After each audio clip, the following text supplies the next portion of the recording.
ನಮಸ್ತೆ friends, welcome back to fusion flavours. ನಾವಿವತ್ತು Andhra style rasam ಮಾಡುವ. ಇದು ತುಂಬ ಟೇಸ್ಟಿಯಾಗಿರ್ತದೆ. ವೈಟ್ ರೈಸಿಗಂತೂ ಸೂಪರ್ ಕಾಂಬಿನೇಷನ್. ಬನ್ನಿ ರುಚಿಯಾದ ರಸಮ್ ಹೇಗೆ ಮಾಡೋದು ಅಂತ ನೋಡುವ. ಒಂದು 1/4 ಕಪ್ ತೊಗರಿಬೇಳೆ ತಗೊಂಡು ಅದನ್ನು ಚೆನ್ನಾಗಿ ತೊಳೆದು ಒಂದು 20 ನಿಮಿಷ ನೆನೆಸಿಡಬೇಕು. ನಂತರ ಅದಕ್ಕೆ ಒಂದು 2 ಟೊಮೆಟೊ ಸೇರಿಸಿ ಕುಕ್ಕರ್ನಲ್ಲಿ ಅದು ಮುಳುಗುವಷ್ಟು ನೀರು ಹಾಕಿ 4 ವಿಸಿಲ್ ಬರುವವರೆಗೆ ಬೇಯಿಸಬೇಕು. ಆಗ ತುಂಬ ಮೆತ್ತಗೆ ಚೆನ್ನಾಗಿ ಬೆಂದಿರ್ತದೆ.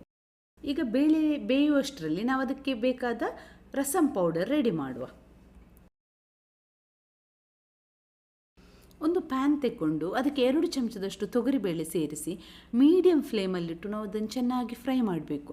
ಎಲ್ಲ ಇಂಗ್ರೀಡಿಯೆಂಟ್ಸ್ ನಾವು ಫ್ರೈ ಮಾಡುವಾಗ ಮೀಡಿಯಮ್ ಫ್ಲೇಮಲ್ಲಿ ಇಡುವ, ಯಾಕಂದರೆ ಅದು ಚೆನ್ನಾಗಿ ಒಳಗಡೆ ಕೂಡ ಚೆನ್ನಾಗಿ ಫ್ರೈ ಆಗ್ತದೆ.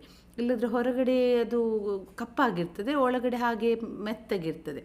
ಇದು ಹೀಗೆ ಮೀಡಿಯಮ್ ಫ್ಲೇಮಲ್ಲಿ ಇಡೋದ್ರಿಂದ ಚೆನ್ನಾಗಿ ಫ್ರೈ ಆಗ್ತದೆ.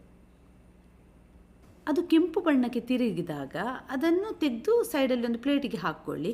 ಅದೇ ಪ್ಯಾನಿಗೆ ಈಗ 1 ಚಮಚದಷ್ಟು ಕರಿಮೆಣಸು, ಅರ್ಧ ಚಮಚದಷ್ಟು ಜೀರಿಗೆ ಸೇರಿಸಿ ಮತ್ತು ಚೆನ್ನಾಗಿ ಫ್ರೈ ಮಾಡಿ. ಜೀರಿಗೆ ತುಂಬ ಕಪ್ಪಾಗಬಾರ್ದು, ಅದು ಟೇಸ್ಟ್ ಚೇಂಜ್ ಆಗಿ ಹೋಗ್ತದೆ. ಸ್ವಲ್ಪ ಫ್ರೈ ಆದಾಗ ತೆಗೆದು ಅದನ್ನು ಕೂಡ ಸೈಡಲ್ಲಿ ಪ್ಲೇಟಿಗೆ ಹಾಕ್ಕೊಳ್ಳಿ.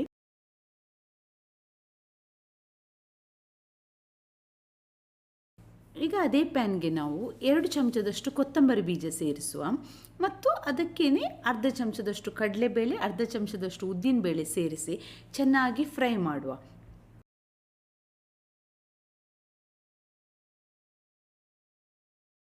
ಅದು ಸ್ವಲ್ಪ ಬಣ್ಣ ಚೇಂಜ್ ಆಗುವಾಗ ನಾವು ಅದಕ್ಕೆ 2 ಕೆಂಪು ಮೆಣಸು, 1/4 ಚಮಚದಷ್ಟು ಸಾಸಿವೆ, ಒಂದು 10 ಕಾಳಿನಷ್ಟು ಮೆಂತ್ಯ ಸೇರಿಸಿ ಚೆನ್ನಾಗಿ ಫ್ರೈ ಮಾಡಬೇಕು.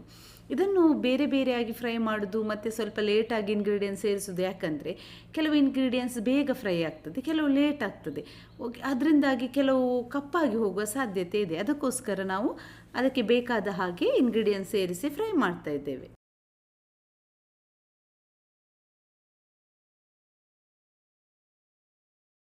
ನಾವು ಫ್ರೈ ಮಾಡಿದ ಇಂಗ್ರೀಡಿಯೆಂಟ್ಸ್ ಎಲ್ಲ ತಣ್ಣಗಾದ ಮೇಲೆ ಮಿಕ್ಸಿ ಜಾರಲ್ಲಿ ಹಾಕಿ ಅದನ್ನು ಚೆನ್ನಾಗಿ ಪೌಡರ್ ಮಾಡಬೇಕು.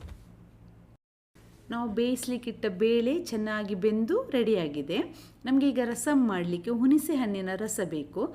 ಒಂದು ನಿಂಬೆಹಣ್ಣಿನಷ್ಟು ಗಾತ್ರ, ದೊಡ್ಡ ನಿಂಬೆಹಣ್ಣಿನಷ್ಟು ಗಾತ್ರದ ಹುಣಸೆ ಹಣ್ಣನ್ನು ನೆನೆಸಿಟ್ಟು ಚೆನ್ನಾಗಿ ಹಿಸುಕಿ ಅದರ ರಸ ತೆಗೆದಿಡುವ.